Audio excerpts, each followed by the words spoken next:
স্বাস্থ্য অধিদপ্তরের অনিয়ম, অস্তিত্বহীন প্রতিষ্ঠান লুটে নিয়েছে ৯ কোটি টাকা, পড়ে আছে ২ লাখ মানহীন মাস্ক।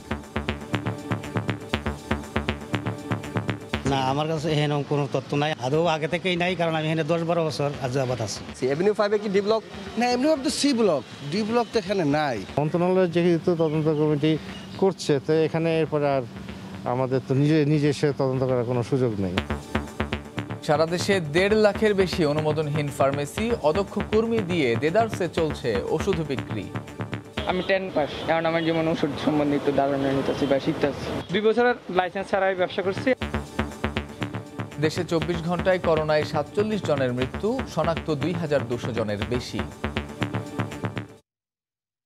দেখছিলেন প্রধান শিরোনাম। রাত ১১টার সময় সঙ্গে আছি আমি কামরুজ্জামান মামুন। এবার অন্যান্য শীর্ষ সংবাদ। চট্টগ্রাম থেকে ৭ আইনজীবী এনেও মুক্তি মিলল না ওসি প্রদীপের। প্রধান ৩ আসামি আবারও ৩ দিন করে রিমান্ডে। রাজধানীতে নাইজেরিয়ান মালিকানাধীন রেস্টুরেন্ট ঘিরে অপরাধ সাম্রাজ্য, আটক ১৫ বিদেশির পুলিশের সামনেই উশৃঙ্খল আচরণ। ইংলিশ মিডিয়াম স্কুলে ফি দিতে না পারলে বন্ধ করে দেয়া হচ্ছে অনলাইন ক্লাস, নিবন্ধন বাতিলের হুঁশিয়ারি বোর্ডের।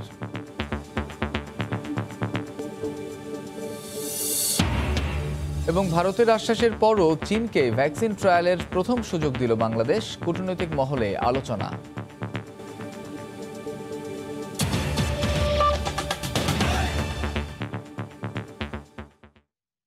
ঠিকানাবিহীন প্রতিষ্ঠান সিম কর্পোরেশন অস্তিত্ব না থাকলেও গুরুত্ব পেয়েছে স্বাস্থ্য অধিদপ্তরের জরুরি কেনাকাটায় গঠিত ইআরপিপি প্রকল্পের কাছে।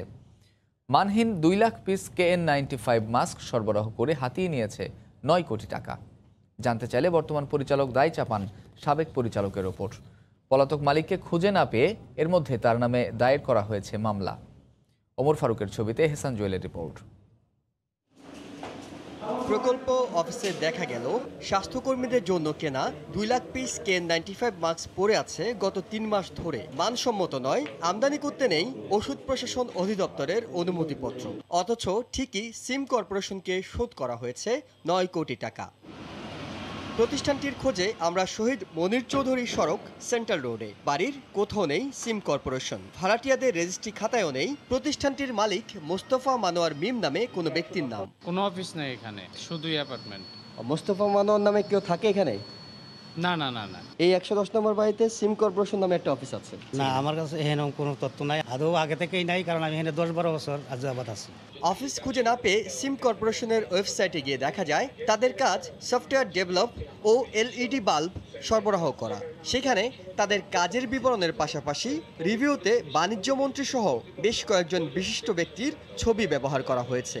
আগের ঠিকানার পাশাপাশি দেয়া আছে রাজধানীর পল্লবীতে অন্য একটি কর্পোরেট অফিসের ঠিকানা। সেটি খুঁজতে গিয়ে দেখা গেল এই ঠিকানাটিও ভুয়া। এভিনিউ 5 কি ডি ব্লক? না, Avenue of the sea block, D block তো এখানে নাই। এভিনিউ 5 কোনো ডি ব্লক নেই। এই বিষয়ে সিম কর্পোরেশনের মালিক মোস্তফা মানোয়ারের 3টি মোবাইল নাম্বার বন্ধ পাওয়া গেছে। বর্তমান প্রকল্প পরিচালক বলছেন চুক্তি হয়েছে আগের পরিচালকের সময়, এখন গঠন করা হচ্ছে তদন্ত কমিটি। মন্ত্রণালয়ের যেহেতু তদন্ত কমিটি করছে, তো এখানে এরপরে আর আমাদের তো নিজে সে তদন্ত করার কোনো সুযোগ নেই। মেসার্স চৌধুরী ট্রেডার্স নামে একটি প্রতিষ্ঠান থেকে মাস্ক কিনে প্রকল্পে সরবরাহ করেছে সিম কর্পোরেশন। তাদের দেয়া এনওসিতে মান যাচাই না থাকায় এই মাস্ক ব্যবহার করলে তার দায় নেবে না বলে জানায় ওষুধ প্রশাসন। স্বাস্থ্য সরঞ্জাম আমদানির প্রয়োজনীয় কাগজপত্র নেই, কেনাকাটার আগে মানও যাচাই করা হয়নি, এমনকি চুক্তি করার আগে এসব প্রতিষ্ঠানের ঠিকানাও যাচাই করা হয়নি। স্বভাবতই প্রশ্ন উঠে, অস্তিত্বহীন এসব প্রতিষ্ঠানের সঙ্গে চুক্তি করা হয়েছে কি শুধুমাত্র প্রকল্পের টাকা নয়ছয় করার জন্য? এহসান জুয়েল, সময় সংবাদ, ঢাকা।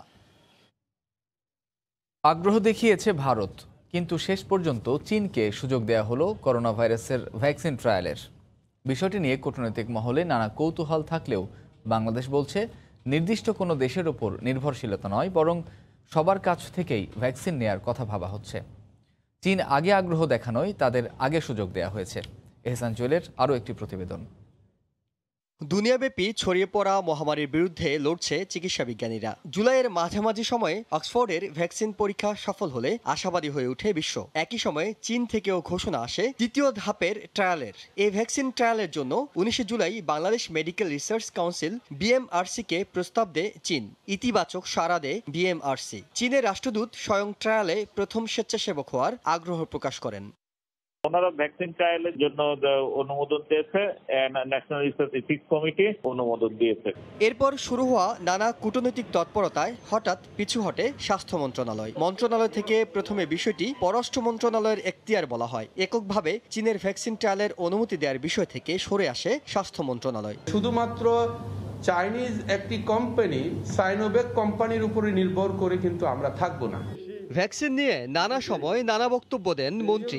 আমার কাছে মনে হয় যে হয়তোবা বেশি দিন লাগবে না, বাংলাদেশ থেকে কোভিড চলে যাবে।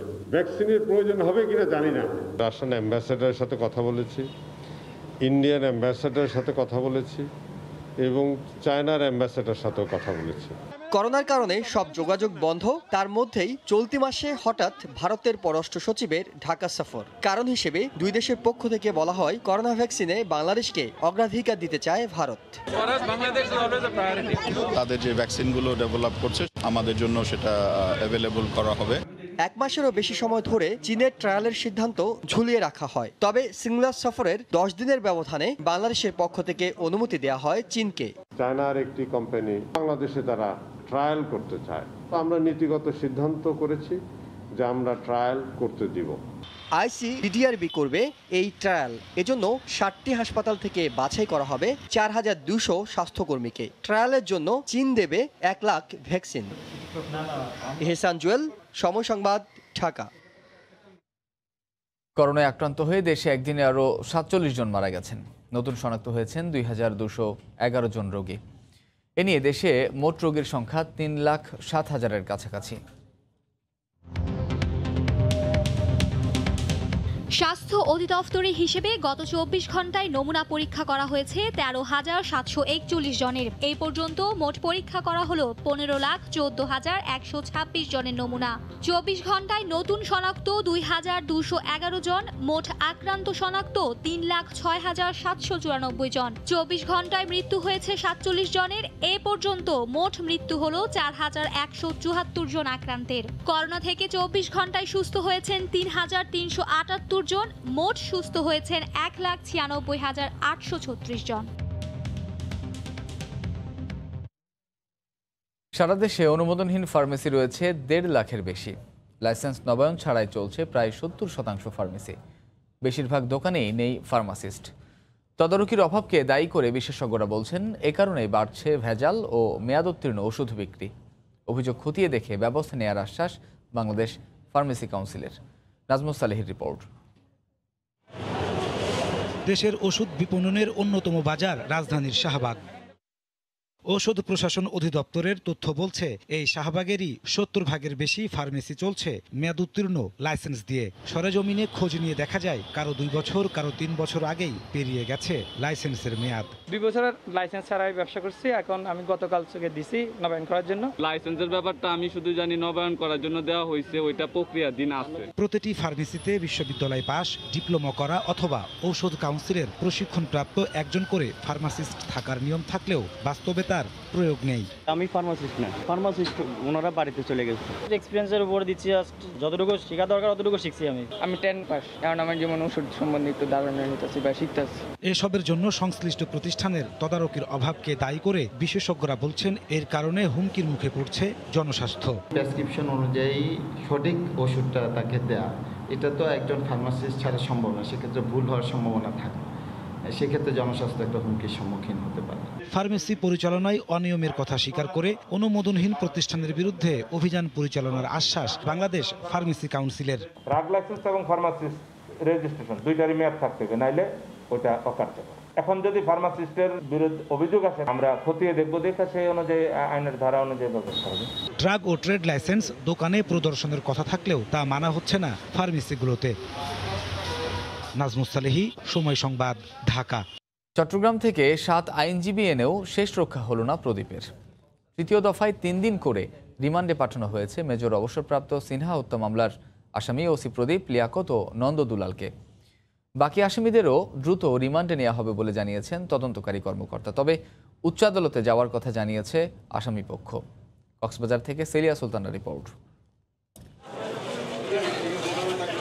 শুক্রবার দ্বিতীয় দফার রিমান্ডের শেষে দুপুরে আদালতে তোলা হয় অবসরপ্রাপ্ত মেজর সিনহা হত্যা মামলার 3 আসামি টেকনাফ থানার ওসি প্রদীপ, লিয়াকত ও নন্দদুলাল রক্ষিতকে। 3 আসামির ফের 4 দিনের রিমান্ডের আবেদন করেন তদন্ত কর্মকর্তা। অন্যদিকে আসামিদের পক্ষে দাঁড়ান চট্টগ্রাম থেকে আসা বাঘা 7 আইনজীবী সহ 11 জন। হত্যা মামলার নির্ধারিত সময়ের চেয়ে বেশি সময় রিমান্ডে রাখা হয়েছে জানিয়ে প্রায় 1 ঘন্টা যুক্তিতর্ক তুলে ধরেন প্রদীপ, লিয়াকত ও নন্দদুলালের আইনজীবীরা। প্রদীপের দাখিল করা আবেদনে জানান প্রদীপ একজন দক্ষ পুলিশ অফিসার। অন্যদিকে সঠিক তদন্তের স্বার্থে রিমান্ডের যুক্তিতে অনড় রাষ্ট্রপক্ষ। শেষ পর্যন্ত ধোপে টেকেনি আসামি পক্ষের কোনো যুক্তি। জামিন বাতিল করে 3 দিনের রিমান্ড মঞ্জুর করেন সিনিয়র জুডিশিয়াল ম্যাজিস্ট্রেট তামান্না ফারা। এরপর আসামি পক্ষের আইনজীবীরা জানান তারা উচ্চ আদালতে যাবেন। পুনরায় 3 দিনের রিমান্ড দেওয়ায় অত্যন্ত দুঃখিত এবং ক্ষতিগ্রস্ত এবং প্রিজুডিস। ম্যাক্সিমাম 15 দিন পর্যন্ত সে একটি পুলিশ কাস্টাডিতে থাকতে পারে। যখন আজকে 22 দিন হলো, it is a serious breach of the mandatory requirements of the CRPC and the PRB. আমরা will move the higher court. আমরা হাই কোর্ট মুভ করব very soon. তবে তদন্ত কর্মকর্তার দাবি আসামি পক্ষের অভিযোগ সঠিক নয়। এটা সত্য না। আইনত যে কয়েকদিন রিমান্ড পাওয়ার কথা, হ্যাঁ, আমরা আইন মান্য করে আমরা রিমান্ড প্রেয়ার দিয়েছি এবং বিজ্ঞ আদালত এটা জানেন, নলেজ আছে, এই জন্য রিমান্ডটা মঞ্জুর করেছে। অন্যদিকে রাষ্ট্রপক্ষ আদালতের আদেশে সন্তুষ্টি প্রকাশ করেন। আইও চেয়েছে আইওর আরও প্রয়োজন, ওনাদের তদন্ত স্বার্থে আরও ইনফরমেশন কালেক্ট করার জন্য ওনার প্রয়োজন। এই জন্য আদালতে আমরা যথোপযুক্ত উপস্থাপনা করেছি, ওগুলির সন্তুষ্ট উনি শুনেছেন। আদালতে নেয়ার আগে প্রদীপ, লিয়াকত ও নন্দদুলালকে শারীরিক পরীক্ষার জন্য নিয়ে যাওয়া হয় হাসপাতালে। 31 জুলাই থেকে 28 আগস্ট, এই 28 দিন থেকে অবসরপ্রাপ্ত মেজর সিনহা নিহতের ঘটনার কোনো কুলকিনারা এখন পর্যন্ত পাওয়া যায়নি। তবে এরই মধ্যে কিন্তু তদন্ত কর্মকর্তারা বিভিন্ন পক্ষকে যেমন সামনাসামনি করেছেন, তাদেরকে কয়েক দফা রিমান্ডেও নিয়েছেন। তবে শেষ পর্যন্ত আসলে বিষয়টি কি ঘটেছিল এবং কেন ঘটেছিল সব কিছুর উত্তর জানতে শেষ পর্যন্ত হয়তো অপেক্ষা করতে হবে মামলার চার্জশিট পর্যন্ত। সেলিয়া সুলতানা, সময় সংবাদ, কক্সবাজার। রাজধানীর প্রগতি সরণির আফ্রো এশিয়া রেস্টুরেন্ট ঘিরেই গড়ে উঠেছে বাংলাদেশে নাইজেরিয়ানদের প্রতারণার ছক। সম্প্রতি আইনশৃঙ্খলা রক্ষা বাহিনীর অনুসন্ধানে বেরিয়ে এসেছে তথ্য। বৃহস্পতিবার সিআইডির হাতে গ্রেফতার 15 জনও এই রেস্টুরেন্টে বসে করত প্রতারণার নীল নকশা। সিআইডি বলছে রেস্টুরেন্টের কার্যক্রম খতিয়ে দেখছে তারা। এদের সঙ্গে বাংলাদেশি কেউ জড়িত থাকলে তাকেও আনা হবে আইনের আওতায়। রাজধানীর প্রগতি সরণির আফ্রো এশিয়া রেস্টুরেন্ট বলা হয়ে থাকে বাংলাদেশে বসবাসরত নাইজেরিয়ানদের মালিকানা একমাত্র রেস্টুরেন্ট এটি। আর এই রেস্টুরেন্টে ঘিরেই বাংলাদেশে অপরাধের সাম্রাজ্য গড়ে তুলেছেন বাংলাদেশে বসবাসরত নাইজেরিয়ানরা। শুক্রবার সময় সংবাদ রেস্টুরেন্টে গিয়ে দেখতে পায় পুরো রেস্টুরেন্টে অবস্থান করছে বেশ কয়েকজন নাইজেরিয়ান। তাদের ভিডিও ফুটেজ নিতে গেলেও দেওয়া হয় বাধা।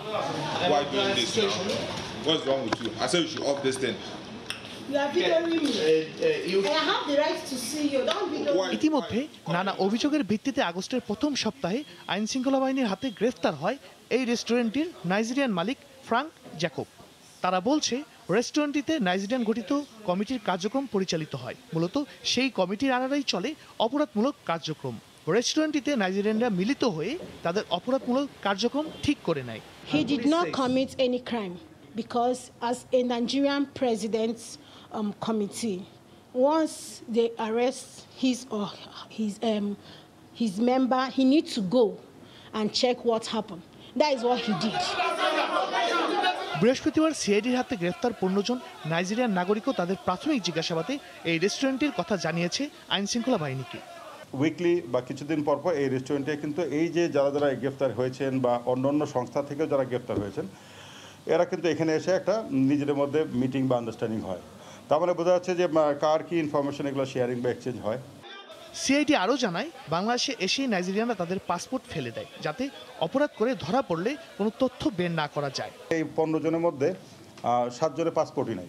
যখন সে হার্ডকোর ক্রিমিনাল অ্যাক্টিভিটি করা শুরু করে তখন সে আর পাসপোর্টে রাখবে না, নিজের আইডেন্টিটিকে গোপন রাখার জন্য। এই রেস্টুরেন্ট ব্যবসার মাধ্যমে নাইজেরিয়ানদের ঢাকায় আনা হচ্ছে কিনা সেই বিষয়টিও খতিয়ে দেখছে আইন শৃঙ্খলা বাহিনী। তখন এই নামগুলো চলে আসে। শাহরিয়ার জামান দ্বীপ, সময় সংবাদ, ঢাকা। করোনাকালে ইংলিশ মিডিয়াম স্কুলের বিরুদ্ধে মানবিক আচরণ না করার অভিযোগ উঠছে বারবার। স্কুলের ফি আদায়ে ছাড় দেওয়া হচ্ছে না এক চুলো, আর যারা ফি দিতে পারছে না তাদের বঞ্চিত করা হচ্ছে অনলাইন ক্লাস থেকেও। এমনকি দেয়া হচ্ছে ভর্তি বাতিলের হুমকিও। বিস্তারিত সাদিয়া আফরিনের রিপোর্টে। করোনা বদলে দিয়েছে পাঠ প্রক্রিয়া, বাড়ি এখন ক্লাসরুম। নিজের পড়ার টেবিলে বসে এভাবেই পড়াশোনা স্ট্যান্ডার্ড 1-এর ছাত্র ইহানের। পড়া বুঝতে না পেরে শিক্ষককে বারবার ডাকার পরও সাড়া মেলে না। শিক্ষার্থী এবং অভিভাবকদের অভিযোগ, অনলাইনে পাঠদান অনেক সময় একমুখী হয়ে পড়ে। এখানে করলে মিস শুনতে পায় না, আমার ফ্রেন্ডরাও শুনতে পায় না। অনেকগুলো বাচ্চা একসাথে কথা বলে ফেলছে, যার কারণে টিচারও ওভাবে আউটপুট দিতে পারছে না। দেশের 4 শতাধিক ইংলিশ মিডিয়াম স্কুলে করোনাকালে পাঠদান চলছে এভাবেই। তবে টিউশন ফি পুরোটা সময় মতো না মেটালে মিলছে না সে সুযোগও। প্রেশার দিচ্ছে ডিউটাকে দিয়ে দিতে হবে, আদারওয়াইজ বাচ্চাকে অ্যাডমিশন দিবে না। ডিসকাউন্টের জন্য বলছি ওনাদেরকে স্কুলকে, তখন আমাদেরকে স্কুল থেকে নানাভাবে মানে থ্রেট করে। ডিউ টিউশন ফিগুলো দাও, টিউশন ফি না দিলে তোমাদের ছেলে মেয়েদেরকে অনলাইন ক্লাসে দেওয়া হবে না। ফোন করে বলা হয়েছে যে আপনি যে আন্দোলন করছেন এর ফিডব্যাক পেয়ে যাবেন, আপনি আপনার ছেলে কিভাবে পাস করে এটা আমরা দেখব। এদিকে বিষয়টি নজর এসেছে জানিয়ে শিক্ষা বোর্ডের হুঁশিয়ারি, নিয়ম অমান্য করলে নিবন্ধন বাতিল সহ নেওয়া হবে আইনি ব্যবস্থা। যদি তারা আমাদের নিয়মগুলি মানতে না চায় তাহলে আমরা তার রেজিস্ট্রেশনটা বাতিল করে দেব। এই বিষয়ে কয়েকটি স্কুলের সাথে কথা বলার চেষ্টা করা হলেও তারা রাজি হননি। অনলাইন পাঠদান শিশুদের কতটা কাজে আসছে এই প্রশ্ন থেকেই যায়। তারপরও স্কুলগুলো থেকে প্রতি মাসেই পুরো টিউশন ফি পরিশোধের চাপ দেওয়া হচ্ছে নিয়মিতই। করোনা মহামারী বিবেচনায় স্কুলগুলোকে টিউশন ফি অর্ধেক করার এই মানবিক আবেদন অচিরেই বিবেচনা করবে বলে আশাবাদ অভিভাবকদের। সাদিয়া আফরিন, সময় সংবাদ, ঢাকা। রাষ্ট্রীয় কোনো নীতিমালা না থাকায় হরহামেশাই প্রতারণার শিকার হন অনেক ফ্রিল্যান্সার। অর্থ লেনদেনের মাধ্যম না থাকায় ব্যাংকে দিনের পর দিন আটকে থাকে তাদের কষ্টার্জিত অর্থ। ডলার ও ইউরো বিনিময়ে বাংলাদেশ ব্যাংকের রেট মানে না বাণিজ্যিক ব্যাংকগুলো। শুভ খানের রিপোর্ট। বর্তমান বিশ্বে আউটসোর্সিংয়ের বাজার $1 ট্রিলিয়ন, যেখান থেকে বছরে $10 কোটি আয় করছেন দেশের 6.5 লাখ ফ্রিল্যান্সার। যদিও এই আয় কিংবা পেশা কোনোটিরই নেই রাষ্ট্রীয় স্বীকৃতি। এই অবস্থায় আউটসোর্সিংয়ে আরও শক্ত ভিত তৈরি করতে ফ্রিল্যান্সিংকে পেশা হিসেবে স্বীকৃতি দেওয়ার উদ্যোগ নিয়েছে সরকার। তারা যে আয়টা করছে ট্যাক্স ফ্রিও হোক, আই ডোন্ট মাইন্ড, আমি ট্যাক্স নাই নিলাম এখন, কিন্তু এটা যেন আমাদের হিসাবে ঢুকে দেশের আয়। খাত সংশ্লিষ্টরা বলছেন এ খাতের সবচেয়ে বড় সমস্যা অর্থ স্থানান্তর। দেশে পেপাল না থাকায় ইন্টারন্যাশনাল গেটওয়ের মাধ্যমে অর্থ আনতে পার ট্রানজ্যাকশনে খরচ হয় $20 পর্যন্ত। আলাদাভাবে দিতে হয় ব্যাংকের সার্ভিস চার্জ। ফ্রিল্যান্সারদের অভিযোগ, এরপরও ডলার কিংবা ইউরোর নির্ধারিত বিনিময় মূল্য দেয় না বাণিজ্যিক ব্যাংকগুলো। ভোগান্তি রয়েছে ইন্টারনেট সেবা নিয়ে। আবার কাজ বুঝে নিয়েও পাওনা পরিশোধ করে না অনেক বিদেশি ক্রেতা। সেই ইউরোর কারেন্ট রেট 100 টাকা, আমি যখন ব্যাংক থেকে পাচ্ছি ওই টাকাটা আমার দেখা যাচ্ছে 96 টাকা এসে গেল, অর্থাৎ 4 টাকা নাই। পেপালের কথা অনেকদিন ধরে শুনেছি, বাট সেটাও যেহেতু বাস্তবায়ন হয় নাই, এই ধরনের কোনো সিস্টেমের এটি কোয়েতে যদি আনা যায়, সরকার আইসিটি পার্কগুলো করতেছে, অনেক জায়গায় করতেছে, ওখানে আস্তে আস্তে যদি তাদেরকে জায়গা দেওয়া যায়। এসব সমস্যা সমাধানের পথ রেখেই প্রয়োজনীয় উদ্যোগ নেওয়ার কথা জানালেন তথ্য ও যোগাযোগ প্রযুক্তি বিভাগের সচিব। এদের যে কাজ করতে যে ইম্পেডিমেন্টস গুলো থাকে সেগুলো কিন্তু আইডেন্টিফাই করা হয়েছে, আমরা কিন্তু পর্যায়ক্রমে এগুলো দূর করতে যাচ্ছি। তাদের একটা আইডেন্টিটি, এটা কিন্তু আমরা এই কাজটা শুরু করেছি। বর্তমানে আউটসোর্সিং এ কর্মী সরবরাহে বিশ্বে দ্বিতীয় অবস্থানে বাংলাদেশ। শুভ খান, সময় সংবাদ, ঢাকা। পর্যটন কেন্দ্র খোলার পর প্রথম শুক্রবারেই চট্টগ্রামের পতেঙ্গায় উপচে পড়া ভিড়। 5 মাসের বন্দি জীবন কাটানোর পর 7 কিলোমিটার দীর্ঘ সৈকতে তিল ধারণের ঠাঁই ছিল না। দুপুর থেকেই দর্শনার্থীরা আসতে থাকে সৈকতে। নূরজামাল আতিকের ক্যামেরায় বিস্তারিত জানাচ্ছেন কমল দে। 5 মাসের বন্দি জীবন কাটিয়ে আবারও জেগে উঠেছে চট্টগ্রামের পতেঙ্গা সমুদ্র সৈকত। খুলে দেওয়ার 5 দিন পর পতেঙ্গা সমুদ্র সৈকতে এখন দর্শনার্থীদের উপচে পড়া ভিড়। তালতলি থেকে নেভাল 7 কিলোমিটার এলাকায় এখন লোকে লোকারণ্য। কোথাও যেন তিল ধারণের নেই। দুপুর থেকে শুরু হয় দর্শনার্থীদের আসা। যত বেড়েছে দর্শনার্থীর সংখ্যা ততই বেড়েছে। এখন তাদের নিয়ে ঘোরাফেরা করতে হতেছি, ভালো লাগতেছে। 5 মাস স্কুল বন্ধের পর এখানে ঘুরতে আসলাম, খুবই ভালো লাগছে। অনেক দিনের মানে আটকা থাকা আনন্দটা আজকে সবাই প্রকাশ করতেছে। তো আমরা নরসিংদী এখানে আসছি, খুব ভালো লাগতেছে। টুরিস্ট পুলিশের পক্ষ থেকে সামাজিক দূরত্ব নিশ্চিতের জন্য বারবার মাইকিং করা হচ্ছিল, তারপরও ব্যাপক সমাগমের কারণে তাদের নিয়ন্ত্রণ করা সম্ভব হয়নি। সিএমপির পুলিশ সহ আমাদের 3-4টা টিম আছে, মাস্ক এবং হ্যান্ড স্যানিটাইজার যেন ব্যবহার করে, প্লাস আমরা হ্যান্ড মাইক দিয়ে তাদেরকে সচেতন করা হচ্ছে। পরিবার পরিজন নিয়ে দেশের বিভিন্ন স্থান থেকে লোকজন এসেছে এই পতেঙ্গা সমুদ্র সৈকতের সৌন্দর্য দেখার জন্য। বেলা যত বেরোচ্ছে ততই যেন দর্শনার্থীদের ঢল পতেঙ্গামুখী ছিল। আর এই ঢলের জন্য কাঠগড় এলাকা থেকে শুরু করে পতেঙ্গা দীর্ঘ প্রায় 15 কিলোমিটার এলাকায় ছিল তীব্র যানজট।